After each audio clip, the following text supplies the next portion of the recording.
and I asked him if he had anything that he wanted to say or share, and he drooled. So, I think that means he likes romance. yeah, I think so When too. my cat drools, it means she's happy.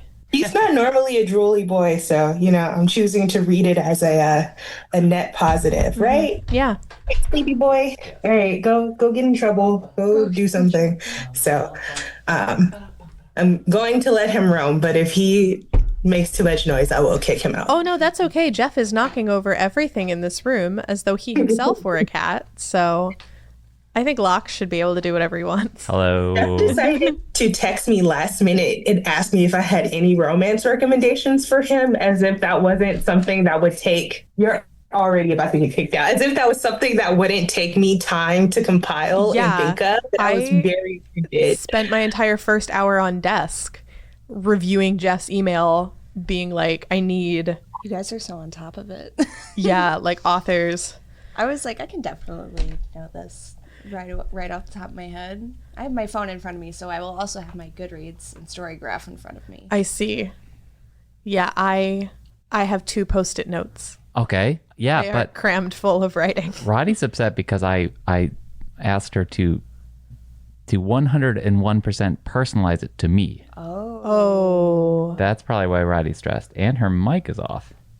I muted myself because Lox has decided to make noise. Oh, okay. So, but yeah, Jeff, that was, yeah. Like, here's the thing, Jeff. Romance has Let's get into it. Everyone. Yeah. Romance absolutely has something for everyone. Yes. But you have to sometimes know where to look or where to start, or, what sort of niche interest you might have. Like, for example, for some people, I actually don't recommend that they start with a straight romance book, like just, going straight into romance. I might say pick a book with a romantic subplot first. I have a book with a romantic subplot that I think would be right up Jeff's alley. Okay. And it is a book that Roddy indeed pushed on me, and she was completely right. I know that both of you are going to really get into it, but I also want Emma to get into it as well. Also, who are we? Also, yes.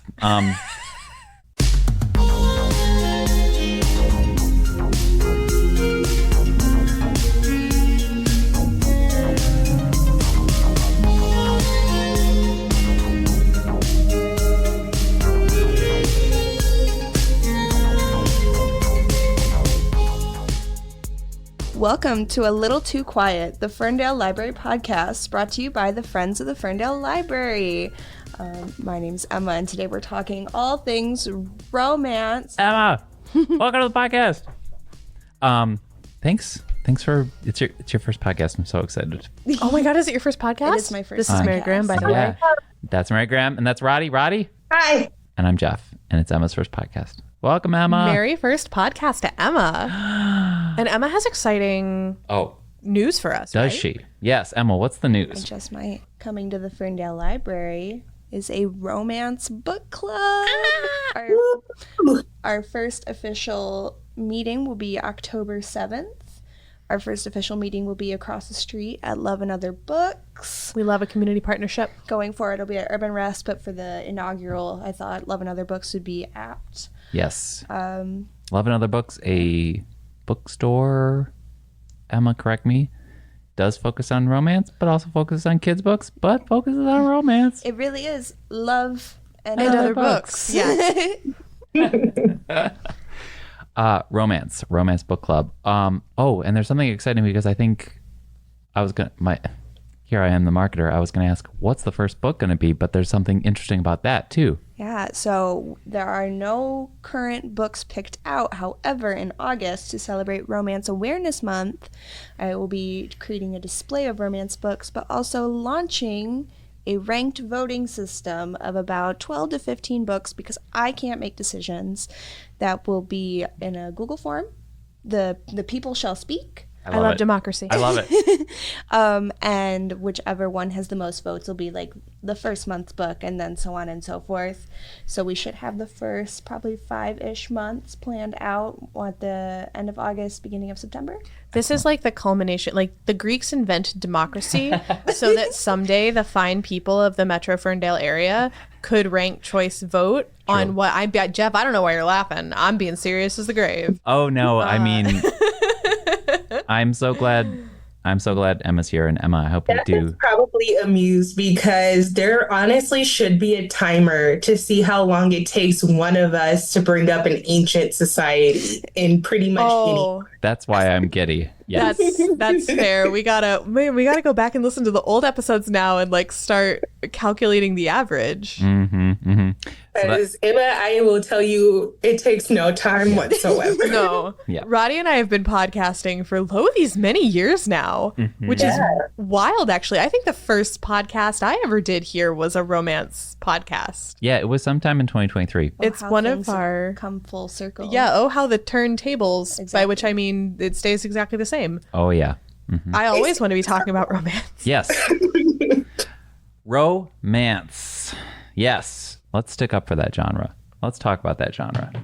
At this point, I'm tired of trying to be nice and be gentle with people when introducing them to things that I enjoy. Oh, wait a minute. Let me just preface this again. I mean, I know I'm giving Emma a tour here, but if there's a meme where there's a button that says choose violence and there's a finger reaching for it, it's Roddy's finger. Oh, 100%. Because and I'm like standing over Roddy's shoulder going, choose.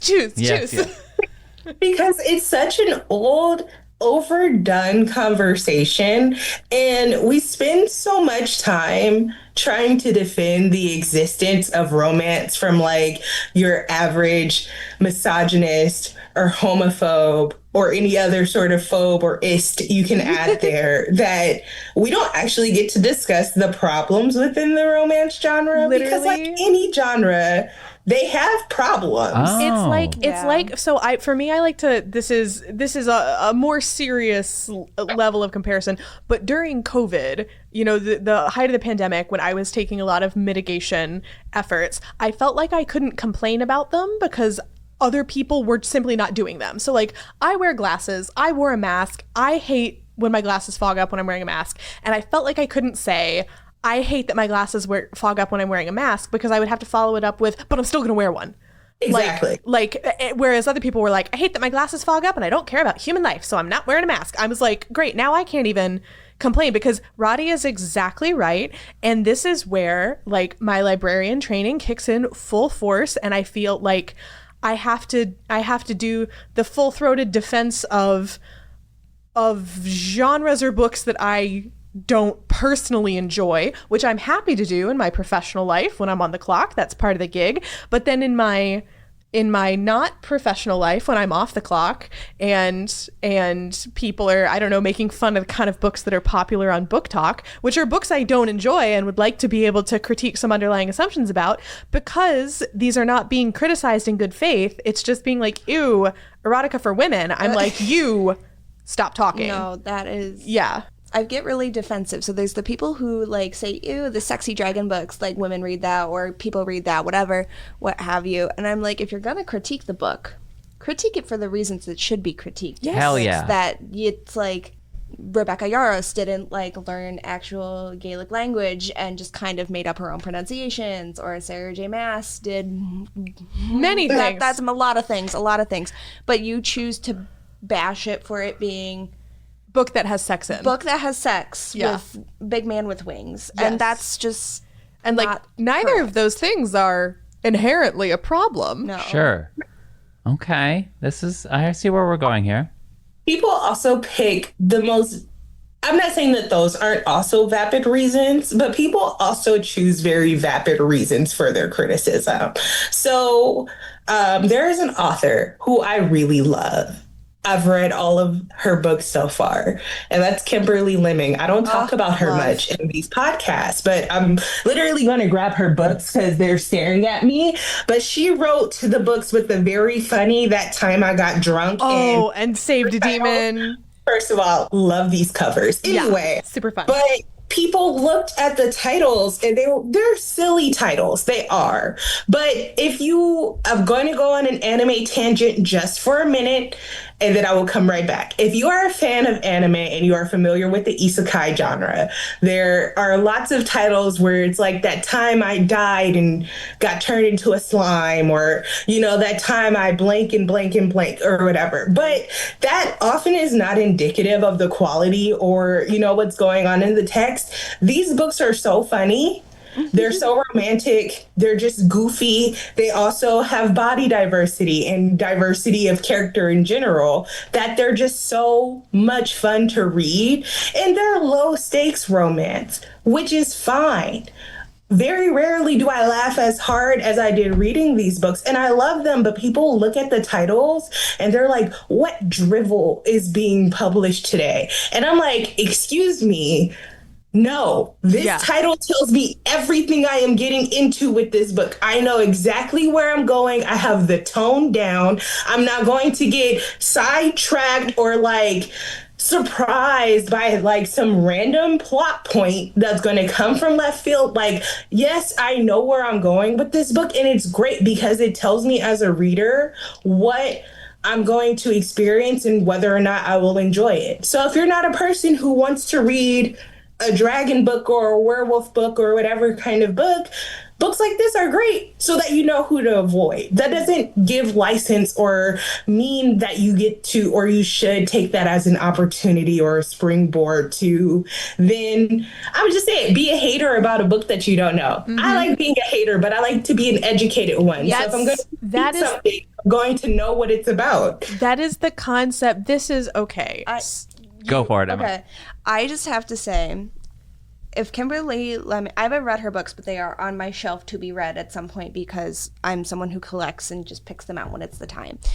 But there's so many people who are obsessed with Ice Planet Barbarians, which I believe, before I make this statement, I'm going to look up what Ruby Dixon looks like. Ice Planet Barbarians. I know what she looks like, but please, I want you to continue. I feel like I know where this is going. I just feel like I cannot find a picture of her, but also we have to take a look at how people treat books by BIPOC authors. I don't know if Ruby Dixon is a white woman, but that's also one of those where these books are 6 foot tall, blue men, don't know English, just mate with human women who flew onto a planet, got trapped in an ice storm. And people are obsessed with those. They're very silly. There's 40 of them, quite literally. I think. Alien romances. Yeah. And so, if people are bashing Kimberly Lemmings, which are also kind of outlandish, like setup type beat, it kind of calls into question, why does one get more beef than the other? Yeah, and I mean, I am a huge proponent of being an educated hater. I was a literature major. That just teaches you how to be an educated hater, because you are allowed to be a hater. You just have to cite your sources. Receipts, yes. Yeah, exactly. You just have to bring receipts. And that is back to what Roddy was saying about, when we feel like we have to be constantly defending an enormous and varied genre as a whole. I definitely say I'm a romance reader, and that is very true. And I'm very picky. And there's a lot of romance that doesn't work for me just because it's not to my taste, or it would have to be to my taste under very specific circumstances. I had an Allie Hazelwood book recommended to me, one of her werewolf vampire bride, that a friend of mine really loved and was like, oh my god, it was not silly, but she was like, it scratched exactly the right itch in my brain, and so I picked it up. Are you about to tell me you didn't like Bride? I didn't finish it. It just wasn't for me. I know, and I totally get why people love it. And one of my favorite romance novelists, who I'll talk about later, has a historical trilogy that I adore, but her upcoming trilogy is contemporary vampires, and I'm so there because I trust her to do anything. And so it's one of those things that's it's malleable, it's fluid, and I love what you brought up about the title, That Time I Got Drunk and Saved a Demon, because it does tell you everything that you need to know, which covers used to do, and sometimes do now. But when you say covers, do you anything to add to that, Emma? Thoughts? I could have tied in the current Allie Hazelwood drama Yeah, actually, I would like to talk about. I am so Right. offline. So fill me okay, in. I so love when other just- people tell me about drama. Really quick, full disclosure, I tried to read The Love Hypothesis. I did not finish it. I did not like it. I thought, this is me talking about what it means to be an informed hater, but it's not going to go the way you think. I couldn't really get into Allie Hazelwood's books, and I would get a little grumpy sometimes because they would be everywhere. Also, it started as Raylo fan fiction, which is a whole fandom thing.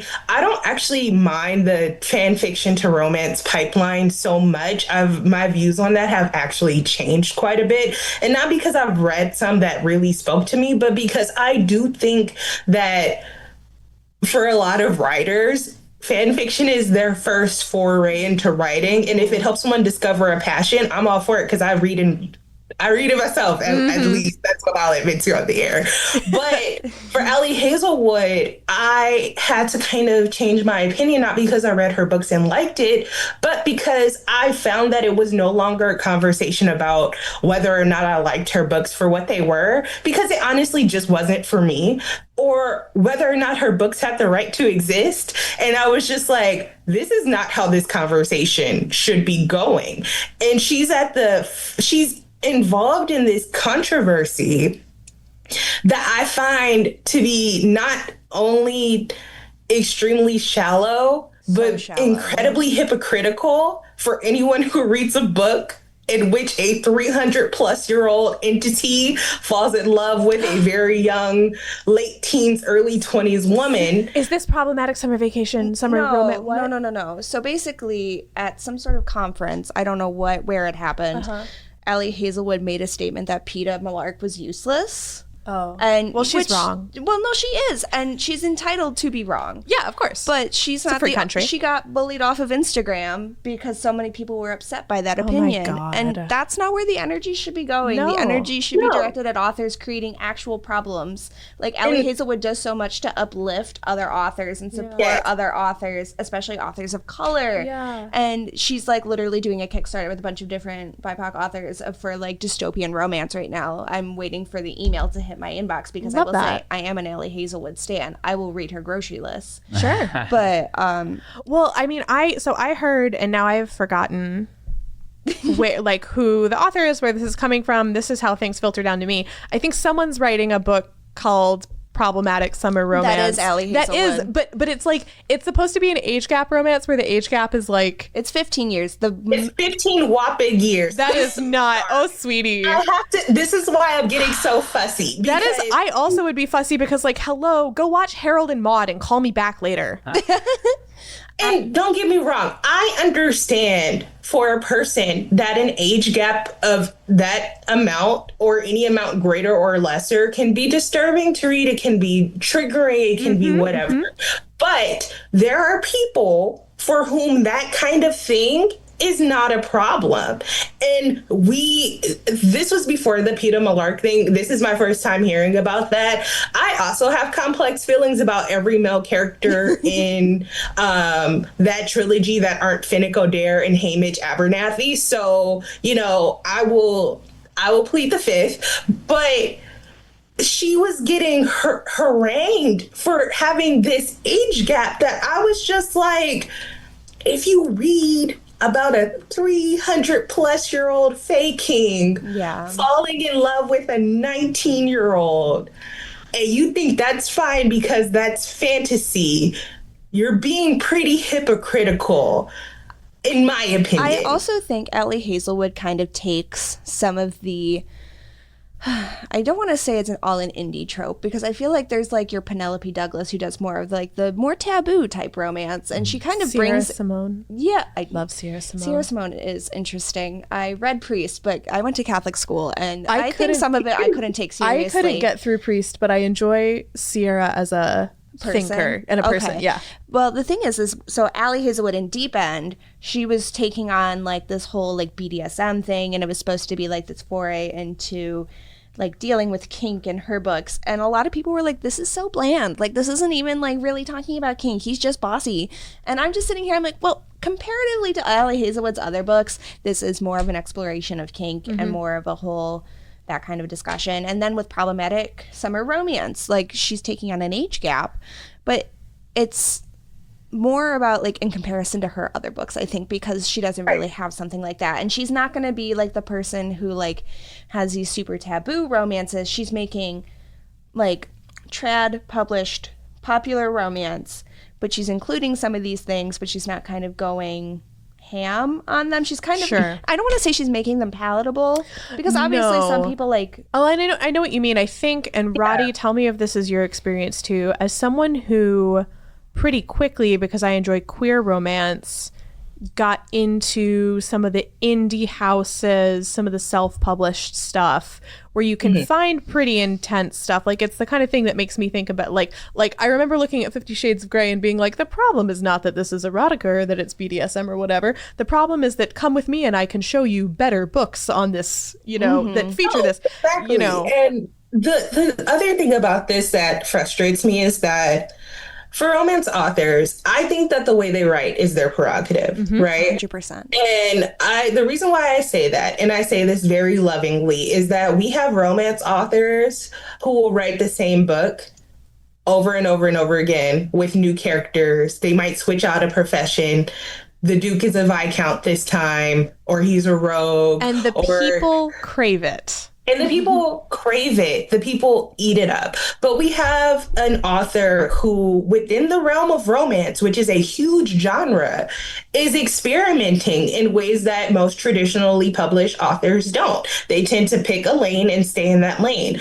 I'm not mad at her for doing that. I'm not mad at her for exploring these topics in her own way, because we also have to think about it like this. When we very first started reading romance, we likely read a romance with heterosexual cis characters. They were likely white and likely rich. You know, if they were rich, they were royalty or aristocrats or whatever. That tends to be most people's foray into romance, no matter what their background is.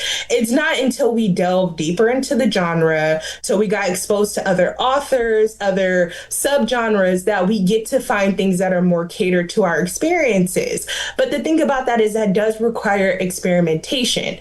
And romance is one of the safest ways for people to experiment, because it does not, while it's possible to get triggered while reading something, I don't want to like discount that. It is quite literally a physically safe way to experiment and to see what genres, what subgenres, what topics, what kinks, whatever you might actually be interested in.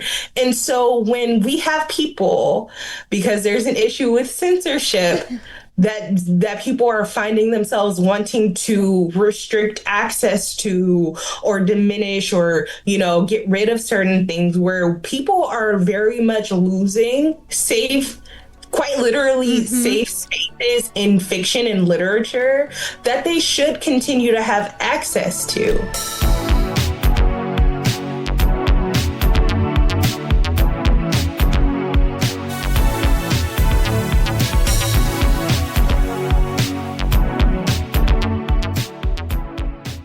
What if I brought this into a discussion of purity culture and romance? I was going that exact direction. I want to say one thing before we jump into that, which is also, in addition to, you know, exploring the things you're interested in, fiction can also be a way to explore things that you never want to happen in real life. There are topics and relationship styles and things like that I enjoy and actively seek out when I am reading any kind of fiction, that I'm like, I'm reading this because I find it narratively delicious and it makes my brain go brrr, and I do not want anything similar to this to ever happen in my real life. But I would also be really disappointed if getting to read it and explore it in fiction got taken away from me. And this is part of my like full-throated defense of like, let women, because this kind of thing is often directed at women because of misogyny, like, let women read their quote unquote, you know, trashy erotica for whatever, because women are allowed to want things. Yeah. I will say, before I jump into the purity culture conversation, if Jeff allows. Let's go. We got to do it. I do want to say, when people say my silly little books or like I read trash, I have an I read trash raccoon on here. Yeah. But it's also like, I don't want to diminish all the things I'm No, reading. But I like, don't. I can say it. You can't say it. Yeah, it's like people yes. bullying your siblings. It's like, hey, I mean, you actually both will have to. You're an only child. I'm also- Roddy. well, You'll have to technically. report. Yeah. Is it like other people? I'm an only child. I don't know what I'm talking about. Roddy and Jeff. Literally, I have 4 siblings, and yes, we're all quite close actually, but I can talk about them, but no one else can. Yeah. That's just how it is. And that goes for romance and for our quote unquote trashy books too. I was literally just in there the other day, and I was telling Jeff and Mary Graham, I'm like, I had been sick recently. I haven't been reading. I'm like this close to hitting my 50 book goal for the year, but I'm in a reading slump. Girl, Like, I'm no- so far behind you. yeah, it's nuts. I'm at like I'm gonna be at 46 books until like August I'll at be this so point, but that's thrilled. fine. But the only thing that I could stomach reading, quite literally, that was keeping my attention was like our quote unquote trashy or, kitschy, whatever word you want to use, like romance novels and erotica. Cause I was like, I'm stuck in bed. I can't do anything right now. And I don't even like watching TV that much. So I'm like, I'm just stuck here. What am I going to read? And here's the thing.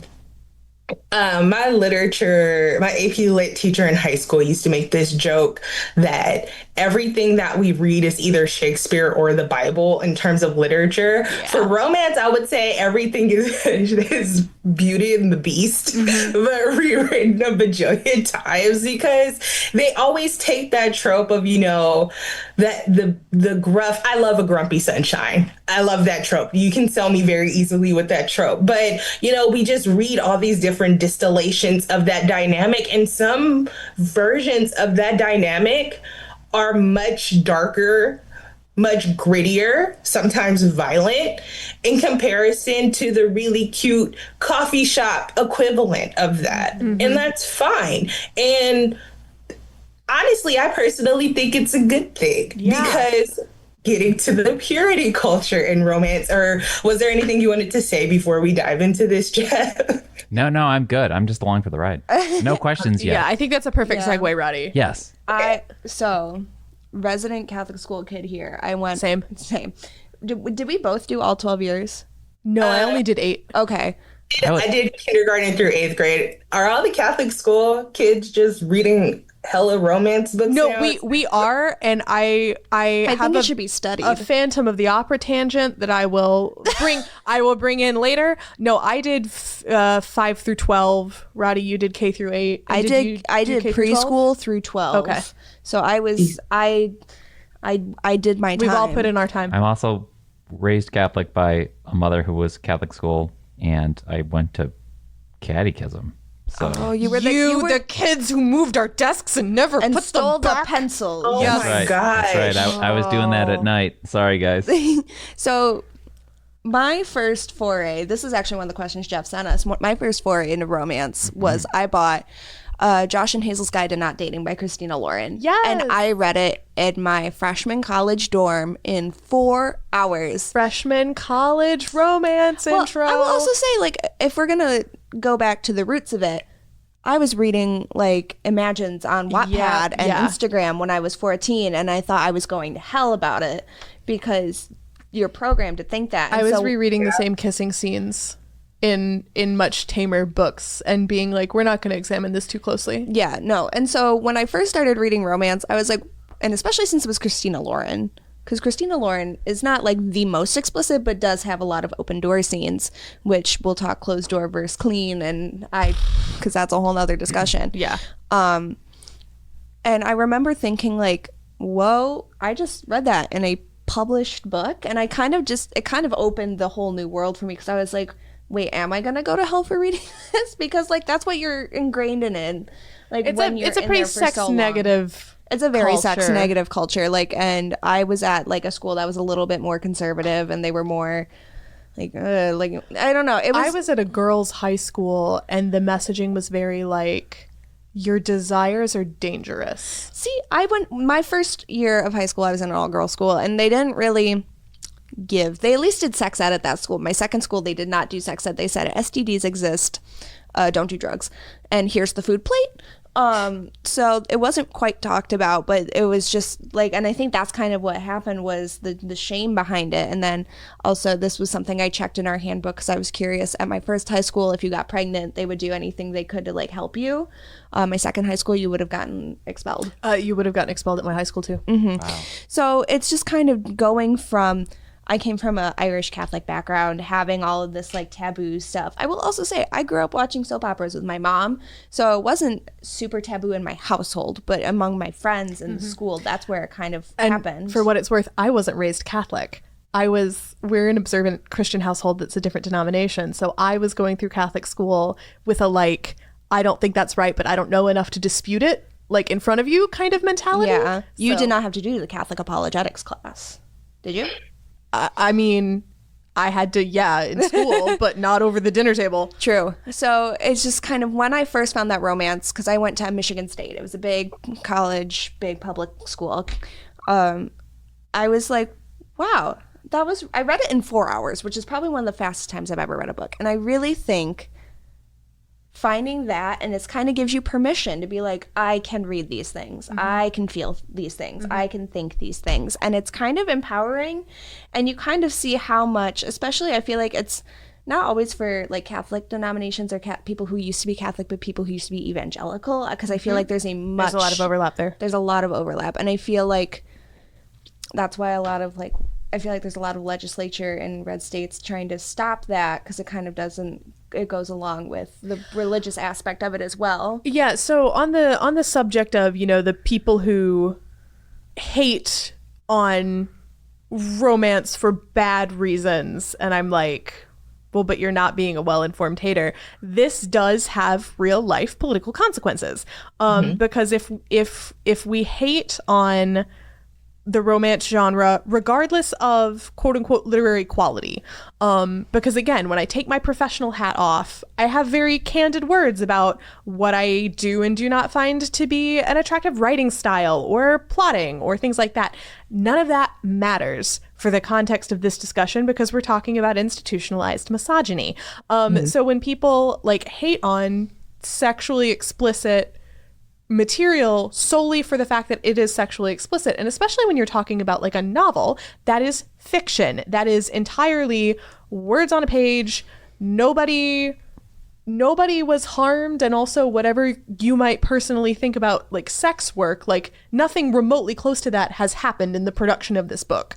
And you still have people out there who want to make any kind of sexually explicit material, even fictional, illegal or at least taboo enough to not be available, which is something that helps keep women trapped in this shame spiral of like feeling bad for wanting literally anything.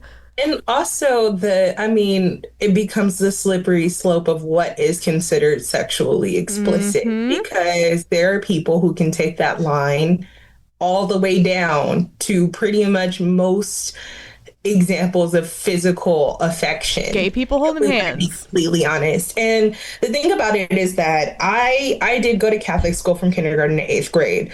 But I do think that my Catholic school experience is it's very atypical for most Catholic school experience because I grew up in Compton, California, which, has a very sterling reputation at the moment, thanks to Kendrick Lamar, but also just in general, it's sort of recognized as being, a pretty low income, dangerous in the 90s, whatever you want to sort of apply it to. And so our Catholic school was a Catholic school. We did have our religion classes. We did do communion. We went to mass every week, sometimes twice a week if something special was going on, etc. But they were also very much approaching our education like, you guys have to go to high school outside of this city. And so we're going to try to do our best to prepare you for the world. To sort of give you like a fighting chance. So, for example, I learned about evolution in my Catholic school. So did I. We had very minimal because it was middle school, but we did have minimal like sex education. We did also learn about other religions. Of course, there was the undercurrent of like why Catholicism was the best religion. But, we did have a slightly less sheltered Catholic school experience than I hear from others typically. Well, and that's not to say that it was perfect, because it Sure. wasn't. I still went through my very deep rebellion stage. So it's very I cannot tell you the first time that I read a romance book, Emma, to be completely honest with you, because I was a voracious reader as a child, and my mom loved her Harlequin romance, and I loved to pick up whatever book was closest to me on my way to the bathroom. So I definitely read one of those books when I should not have. My parents bought me an e-reader when I was in 8th grade. Yep. They got me a Nook. Same. I also got a Nook when I was in like middle here's a school. Barnes and Noble gift card. Have fun. And I was like, sure. Yeah. No, I feel like when it comes to me knowing exactly which book kind of kickstarted my romance kick, I will also have to give an honorary mention to a book called To Catch a Pirate that I got from my middle school library about this girl and this rakish pirate. And I literally bought it off of thrift books as a grown-up because I was like, you have to know. It left such an imprint on me. So I guess that, and technically, if we want to also not look at Maximum Ride and whatever romance was in there, yeah, I can't get onto that high horse right now. But that would kind of be it. But like the reason I pinpoint the Christina Lauren book is because that was like the first, like, I feel like mainstream, like bigger book. And that makes a lot of sense. I would say that, like, for me, if you ask me for my first romance book, then I would tell you that, I was reading them way too young, and we don't need to get into details my parents don't know about. Period. But if you were to ask me when I very first started consciously, purposefully reading romance, knowing that I was specifically going for romance books, it was actually post-college. I went to, Mary Graham and Jeff have heard this a bajillion times. I went to a school that did the Great Books program, which means I read a lot of, as they call it, dead white men. And I graduated college after reading all these books, some of which I do still own. And I was just like, I don't love reading anymore. I need to figure out how to love reading again. And I was able to relearn that because there's a romance bookstore back home called The Ripped Bodice. Oh, love. It had just opened up. And I was like, my friends were like, let's go to this romance bookstore. And I was like, yeah, sure, why not? And I went and I bought a very white, cisgendered, heterosexual romance, and I read it in like a few hours. And I was like, this is amazing. This is everything. And they kept me sane through the pandemic as well, because they were doing their what's the word? They had like care packages. Care package. Thank you. They were doing those. I bought those for friends. Yeah, I bought them for myself. I bought them for friends, where you can get books, blind date books, essentially. You could get candles. I got a really nice robe in one of them. And I was just reading these books nonstop. And then online, I was looking at recommendations from romance book authors that I had enjoyed, who, introduced me to Beverly Jenkins, which, Queen. And so that I say they kept me sane during the pandemic, though I did briefly lose my mind, as anyone else We all did. But it helped me get back to where I needed to go, because I had to read romance again in order to read fantasy again, in order to read sci-fi again, in order to read just regular fiction, literary fiction again, in order to read nonfiction again. I had to have a starting point, and romance was that starting point, because literally all of those genres, except the last one, but still to an extent not entirely except that one, are romance subgenres. Even mystery thriller. I don't really do mystery thriller, but I've read a couple, and the ones that I've read are pretty much romance novels with a mystery thriller subplot. Yeah. And so that's why I get so frustrated when it comes to having to defend romance, because it's such a rich genre, but people like to pretend like it's not. People like to pretend that it's just one thing, because it's not all smut. There have been times where I've read books and it doesn't go as far as part of me hopes that it would go. It does the closed door thing. And you know what? That is perfect for a person who loves a closed door book.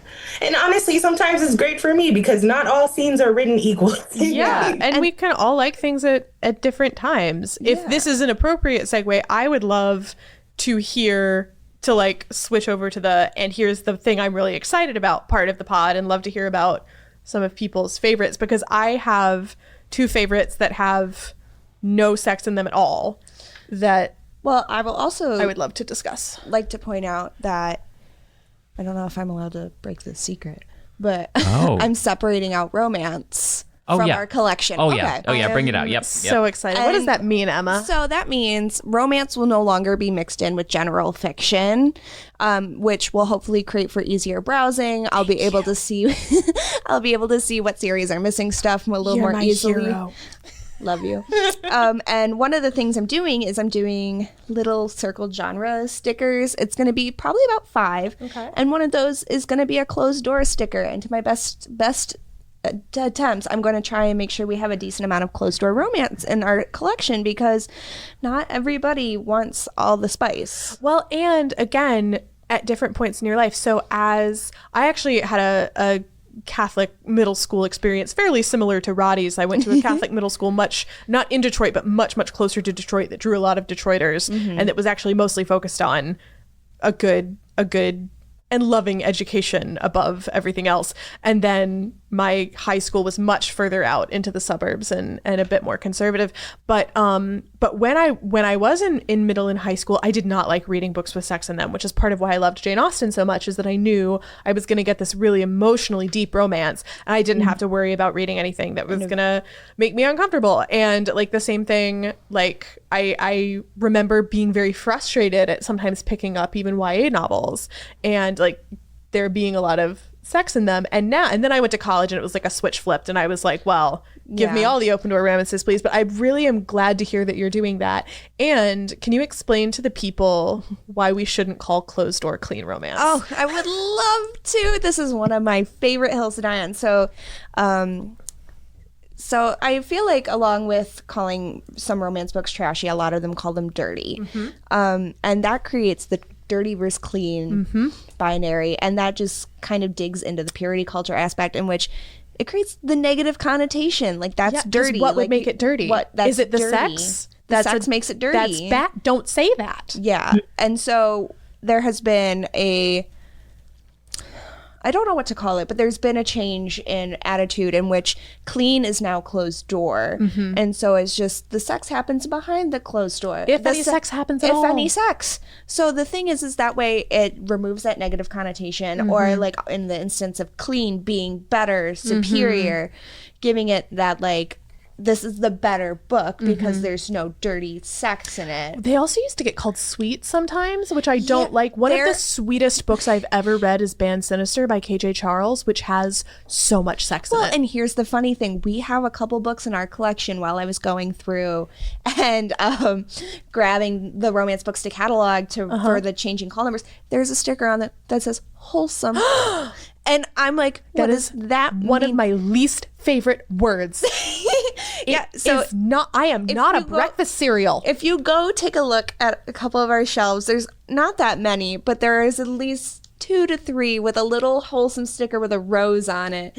And I'm just like, what does that mean? And it's just kind of that is silly. Some Harvey J. Kellogg nonsense is what that is. Yeah. Eat your cornflakes and never have any bodily desires. Yeah, that's Yikes. Yeah, that is so. I kind of forgot about the cornflakes lore, and you just unlocked a memory for me. But yeah, so that's the other stickers that'll be on there are like paranormal to encompass all types of fantasy, sport because sports are very big.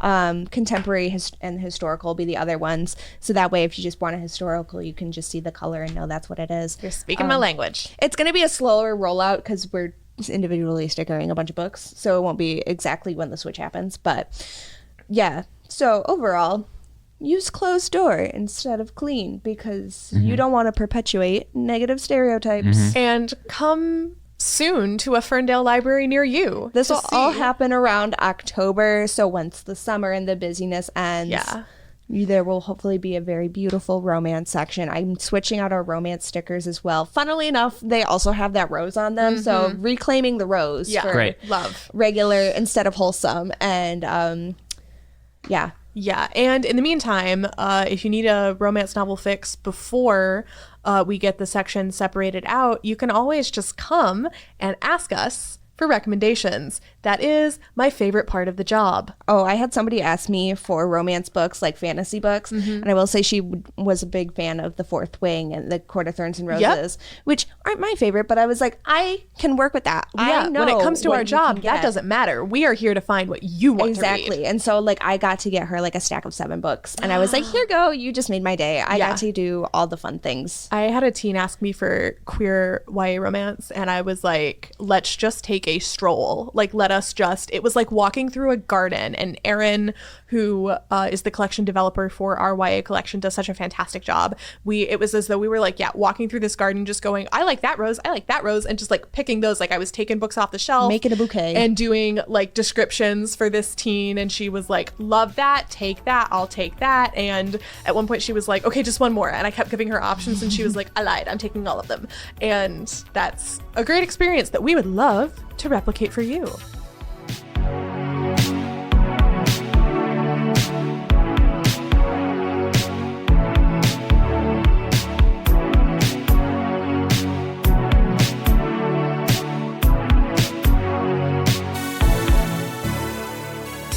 So I want to hear everyone's faves, both all-timers and what you've been reading recently. Yeah. That's so I also can hard start for me. because I did take notes. You start while I pull up my Goodreads/Storygraph, and I'll do some digging. So a lot of the time when I am recommending romance, what I actually do is I recommend authors, because if we are lucky, we find an author we love, we read a book of theirs, and then they have a backlist a mile long. So I do always have to start with my all-timer, KJ Charles, who writes historical queer romances.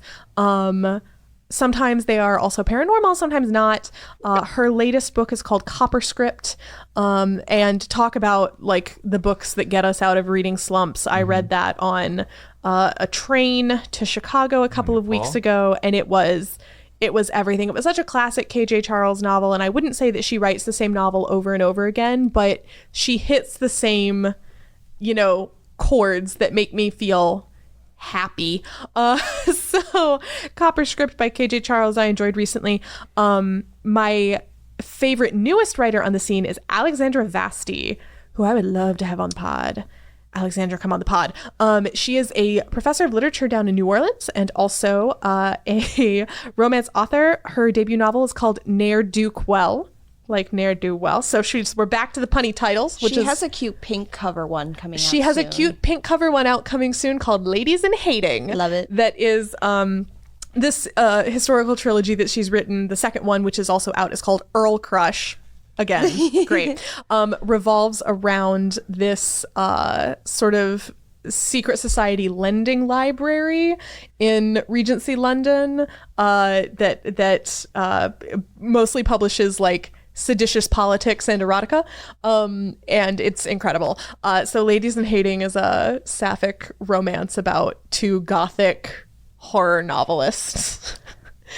Can't wait for it. So I find her writing really lovely, and just the emotions in her books really, really heartfelt, which is also how I feel about India Holton, who writes wacky historical sort of fantasies. The Wisteria Society of Lady Scoundrels is the first in a trilogy about Victorian women who are pirates, but they don't have ships, they have flying houses. As they should. And I am currently in the middle of a book in her second trilogy, and that book is The Geographer's Map to Romance, which is about magical geography professors who did a marriage of convenience so that they could basically both get tenure. As they should. And it's the best thing I've read in ages, Jeff. And then the author who has written the 2, they're not even closed door romances because there's nothing to close the door on, that I really love is Sophie Irwin, who wrote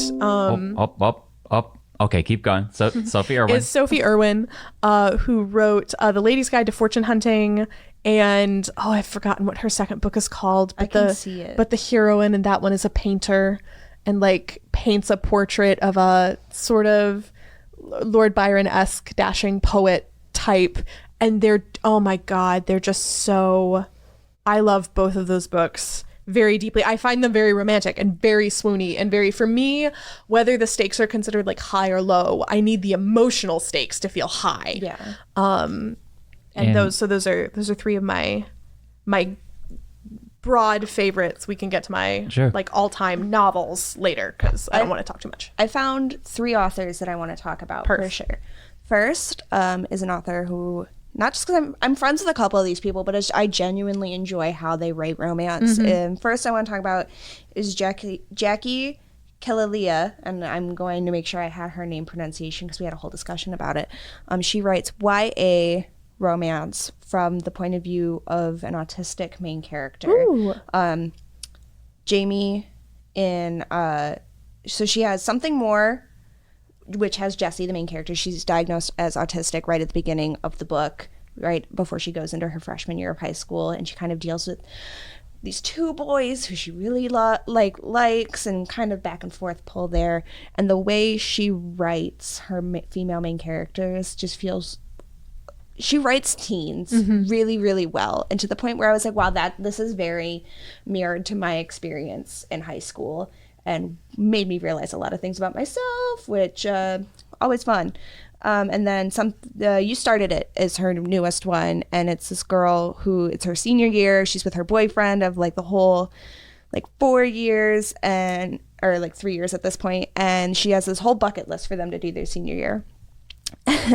He comes back from working at a summer camp, and he says, I don't want to be together anymore. I want to see what else is out there. Kind of There's Another Girl. Spoiler alert. And Jamie has to go on this journey of fake dating this TikTok famous dancer boy who she just happens to stumble across, who lives on the same street as Ben, her ex. Like you do.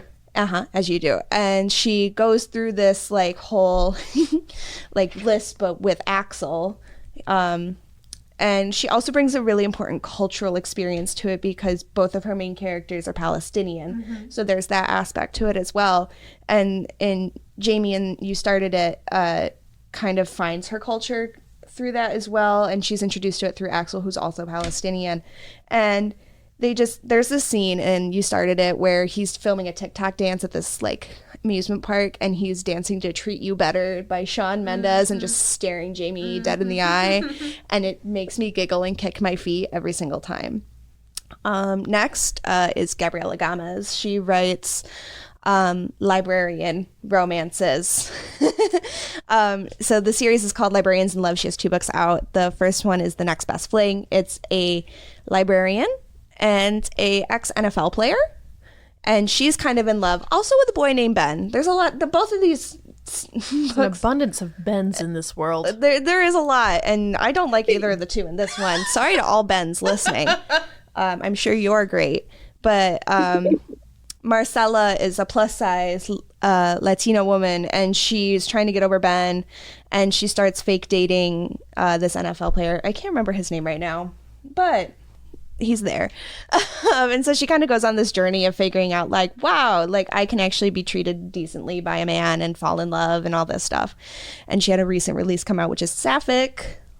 And it's this girl who finds out she's on the ACE spectrum, talks a lot about identity and how she's never been kissed, and she plans a whole scavenger hunt around giving out her first kiss to somebody who wins it. And all in the time, there's a bartender who's helping her kind of figure some things out and plan things. And she's like, God, she's really pretty. So she kind of talks about identity and all that jazz. And then to bring out my basic for a moment, I love Lucy Score. She is one of them TikTok authors. I remember when I worked at Barnes & Noble about 3 years ago, everybody wanted The Things We Never Got Over.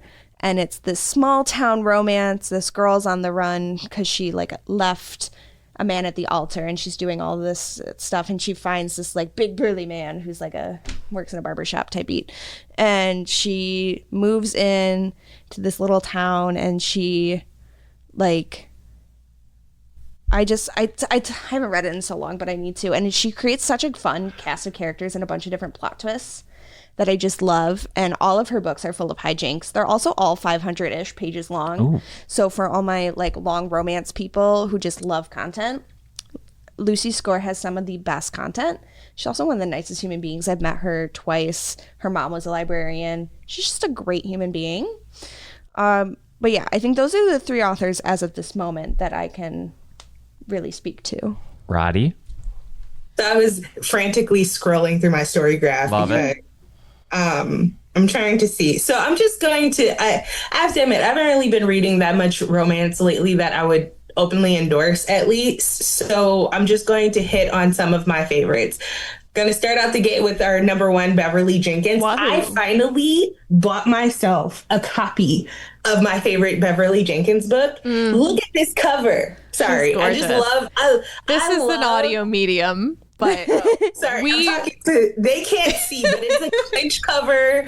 It is illustrated, but it's like, I don't want to say photorealistic illustration. It just looks like an old oil painting. I was going to say it's very detailed. It's wonderful. Oil painting I know that the covers. listener can't look, but I was definitely telling y'all to look. Go look it up, listener. Go look up this cover because it is. Just look up "Captured" by Beverly Jenkins. I also want to endorse or talk about Kennedy Ryan. I need to read more Kennedy Ryan, but she has been doing a lot for so long, especially to confront some of the issues in romance publishing as they stand. Yeah. So when I finally get the emotional capacity to read one of her books, you all will hear about it. Yes. But she will always have my endorsement because of that. And she does write Black romance.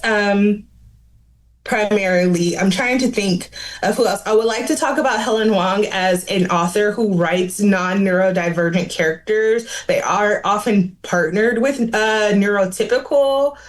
I'm sorry. She writes neurodivergent characters who are typically paired with neurotypical partners and things like that. And her approach to that, her books are very steamy. But, you know, I thought that it was really great because when I first read The Kiss Quotient, I had not read another adult romance book at that point, not saying that they didn't exist, with a character, specifically a woman who was autistic.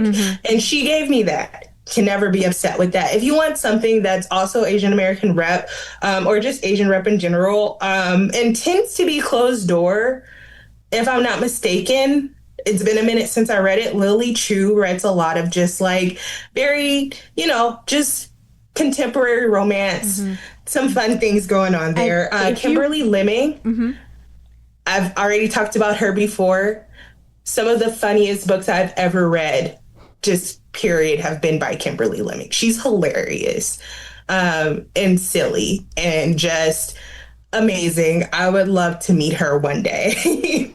I was also going to say, if you want Asian rep that's historical, Jeannie Lin has been writing like historical romance set in, I think mostly in China, in various parts of Chinese history for ages. Like Jeannie Lin has been out there. I also have a Regency recommendation that's not just your average white people. Yeah. Diana Quincy.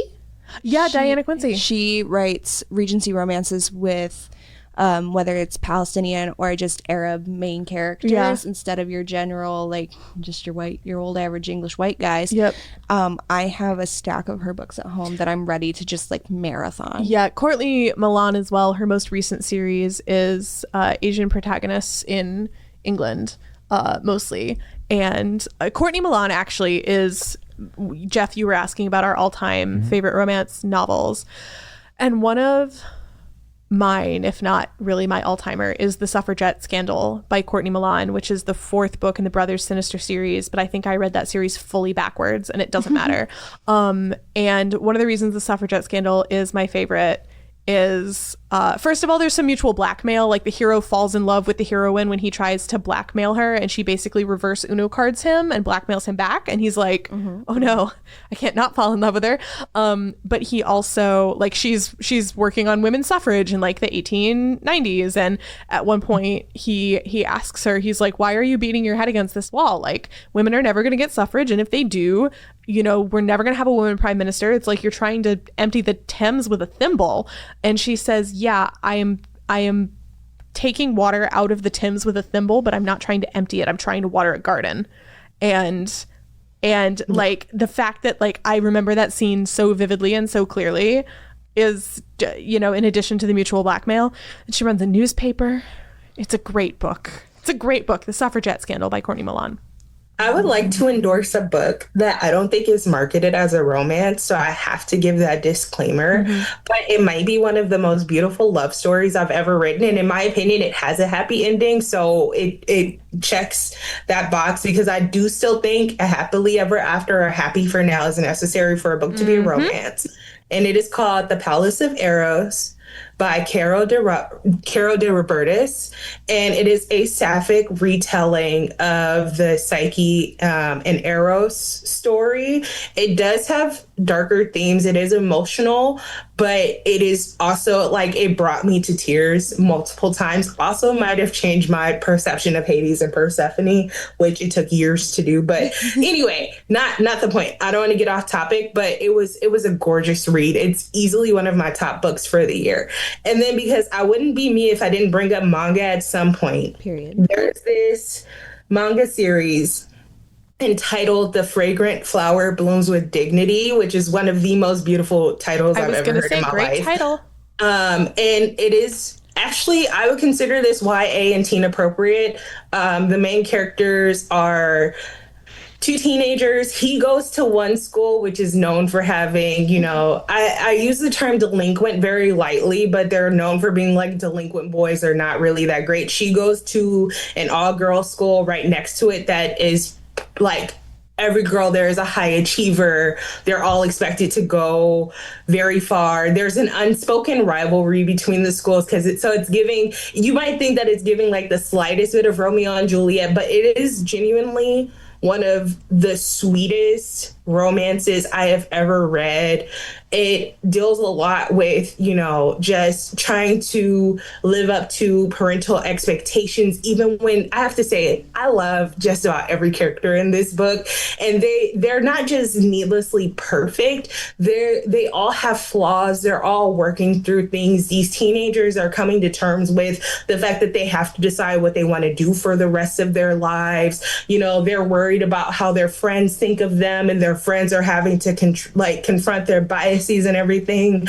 I did not expect to get so emotionally invested in a high school romance, but it's still ongoing, but it is so good that I've just been reading the chapters as they release weekly. I got like a subscription to the manga. It's so good. So if you're a teen, or if you know a teen who really likes manga or, graphic novels in general, and they want to foray into romance, it's also primarily of the perspective of the boy.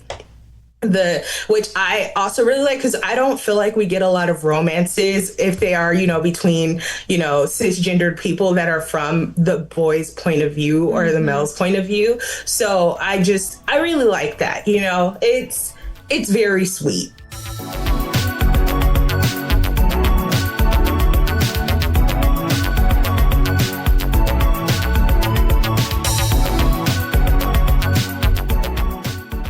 Yeah. I will say that much. Jeff, can I give you my recommendation personalized for you now? Sure. And I know Roddy will back me up on this because we've both read a little book called The Resurrectionist by A. Ray Dunlap, which is, I'm very picky about my my narration tense. I like third person. I like third person very much. This is a first person narrator, and it is one of the most compelling and convincing first person narrations I've read in a long time. It is about anatomy and medical students in Edinburgh during the point in history where there was a lot of grave robbing in order to get an appropriate amount of cadavers for medical education. And I don't think it was marketed as a romance, but it is a very romantic book. And there is a happily ever after, so I feel completely secure recommending it. And something I really appreciated is that the main character's point of view in terms of what's the morality of dissecting cadavers, what's the morality of robbing graves to dissect cadavers for the furthering of medicine, felt extremely true to the time, even for a character who's not particularly observant, having Scotland's in the early 19th century an extremely religious society, and that's something that has influenced him even as he's decided the study of medicine is more important and things like that. It was quite refreshing to me to see an author engage with how would a person in this time and place actually have thought through this problem, and come to conclusions that I found very convincing. But it's got your spooky, Edinburgh rainy nights, grave robbing, heists, crew, murders, lovely romance story. This is my recommendation to you. Terrific. I don't have a specific recommendation for you, Jeff. I kind of just want to talk about this because I was scrolling through my read books, and this is a series that I listened to on audio. I spent like halfway through, and I know we're running on time, but it's called the Veronica Speedwell series by Deanna Raybourn. Oh, I've read the first one. Those are delightful. They are so delightful, and so it's like Victorian era England. This girl might somehow be the heir to the throne. But more importantly, she's out hunting butterflies. She's out hunting butterflies and killers. She's got it all. And she has a doofus sidekick man who was in the army but is now a taxidermist. And they just have a new mystery each book, and you see their romance progress through each book. And the one quote that I saved, it's from book 4. It doesn't give away anything. But the main male character says this to his brother about Veronica, and he says, "You are the fool, Tiberius, because you still do not understand. I do not love her enough to kill for her. I love her enough to die for her." Ugh. And I literally, in my review, said 5 stars for this quote alone. Yeah, so for the slow burn enjoyers out there, That one is it. That series is it. You can What's definitely... the series again? The Veronica Speedwell series. I'm not sure if we own it, but we can definitely find it somewhere. And that's the refrain of the fine people of the Ferndale Library. Even if we don't have it, we can get it for you. Exactly. Wonderful. Jeff, I have a question. Yeah. Well, you know what? I don't have to care about how much time is left. That's not my responsibility. What subgenre would you want to be your foray into romance? Would you want something a little bit more fantastical? Would you want something a little bit more contemporary? Would you want a mystery thriller into romance? Where would you want to start? Ideally contemporary, but Contemporary. Emma's recommendation sounds great. And from some of the recommendations you rattled off, I did just go look up Lily Chu and found a book where journalists investigate a haunted house. So, Oh, I didn't even know about that one, so I'm going to look that up after There's this. also one it's called Drop Dead. that sort of like rang bells for you. I think it's called something like "And Now for Our Next Caller." First time caller? First time caller, yes. First time caller. I've read it and I will yell about it all the time. First time caller. So, okay, so you've loved it, and one of my romance friends who is super picky and has great taste also loved it, and that's about radio. Okay. So I can give more in depth. If you've seen the movie Sleepless in Seattle, I'm sold. it is I'm gonna be so for real. It's I've never seen it. I'm gonna be really disappointing. I've never seen a lot of the 1990s, early 2000s rom-coms. I'm really bad at watching anything other than Bob's Burgers. That's real. First of all, let's just acknowledge that is a very real state of being. And sometimes when you revisit those rom-coms, they don't hold up the way you want them to. except for When Harry Met Sally, which is the perfect film. Yeah, that is the perfect film. For example, what's the other one with Meg Ryan and Tom Hanks? Where You've Got Mail, where he is the villain. He's the villain of You've Got Mail. Villain. Guys. Okay, sorry. So, I didn't want to derail. Thank you for the validation, for one. But second of all, I was basically explaining this book to my partner, who, God bless him, doesn't read like too much. I've gotten him more into reading. And he goes, "This sounds just like a rom-com my mom likes." And I was like, "Yeah, it's based off of Sleepless in Seattle." And he's like, "But it's the same thing. Why is there a book that's the same thing?" And I said, "You don't get it." Oh, Hunter, you sweet summer child. Let me explain to you the history of the story that becomes You've Got Mail. I will also which itself is based on a Hungarian play that keeps getting adapted into things. I love the You've Got Mail trope. New art comes from what we know. Yeah. But I will also say, First Time Caller by B.K. Borison is getting a sequel. I will pull it up, but it is also based on another Nora Ephron movie. And I'd see, and the thing is I don't know the movies, but it's called And Now Back to You. This one's based on When Harry Met Sally. So, Mary Graham, I think you're going to need that one. I'm being personally targeted. Also, I have to tell you really quickly that I I'm slowly starting to enjoy contemporary romance. It's been slow for me. I love a historical. I even love a sci-fi, but contemporary is a little rough. But here's the thing, and this is an author that most people are familiar with at this point anyway. I do not think all of her books are written equally, but I really enjoyed both Book Lovers and Funny Story by Emily Henry. Oh, sure. Okay. I think that she is a very safe, very comfortable way. And I don't mean safe in terms of clean versus dirty. I just mean like contemporary romance that hits a lot of the same beats of romance, have, generally likable, but, characters with some flaws and things like that. I think that for people who are looking for contemporary romance, heterosexual contemporary romance, who want someone, pretty easy to jump into the genre with, I think that she's a solid choice. I do genuinely like Book Lovers. I've read it multiple times, but I don't feel that way about all of her books. That's fair. So please know that is not a blanket endorsement of all of her books, because I'm sure even Cricket can tell you some funny things about Beach Read. Lake Michigan has no salt or tides. Yeah, exactly. But that's the thing. Like, I trust you as a reader, Jeff, to try to pretty much toss things out at you that I wouldn't necessarily toss out as someone that I didn't know personally, right? So if you were, just some random person who I had no history with, who was like, suggest some romance to me, I would have asked you the same question, like, what subgenre do you want to jump in at? And then I would have gone from there with like varying options of like, pretty simple to depending on how dark or light you wanted to go, etc. I do want if I wanted to give a general suggestion, I do enjoy the book Lovers. So yeah. With Emily Henry, my first book I read from her was Beach Read. I, didn't notice the salt, didn't notice that. I was too busy being traumatized by all the dead dad talk, because I read it about 6 months after my own dad passed away, and he had left her letters in the book, and my father had left me one, which is a whole nother thing. So, but I also, that's why, even though it's the first published, I never recommend Beach Read unless you're ready to be emotionally hurt. Sure. If I were to recommend a good Emily Henry to start with, I'd pick Funny Story and or People We Meet on Vacation, just because they're more lighthearted.